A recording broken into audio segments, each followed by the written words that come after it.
নবীর রওজাকে রওজা শরীফ এই তো বলেছে তুমি, আমি বলেছি কবর বলতে হবে।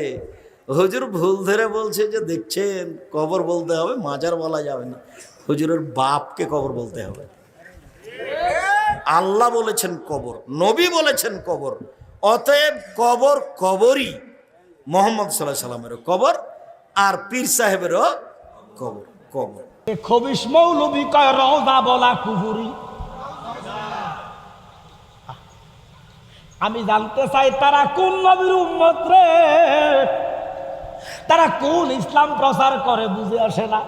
আমার দেশের শিক্ষিত সমাজ, ভদ্র সমাজ পাগল হইয়া গেছ, লামাজা ফিসে ফিসে ঘুরতেছ। গুরবাই তো কোয়ালে যে দুজক লিখছে, কোয়ালা যদি বেহেশত থাকতো সুন্নিয়াতের কাতারে এসে যাইতে।